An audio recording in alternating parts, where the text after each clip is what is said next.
পরপর আকার অকার আকার হস্র ইকার বা অকারটাকে বর্ণ যোজনা সমস্ত কিছু শেখানোর পর এরপর মিশ্র কিছু উদাহরণ থাকে বইয়ের মধ্যে, যেটাকে লেখা থাকে মিশ্র উদাহরণ। মিশ্র উদাহরণ কি না, উদাহরণ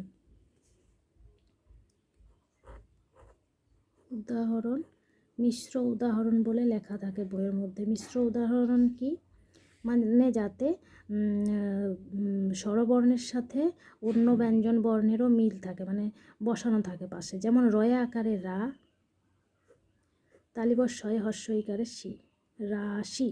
এটা আমাদের কাছে খুব ইজি, শুনলে লিখে ফেলছি, কিন্তু বাচ্চার কাছে তো ইজি নয়।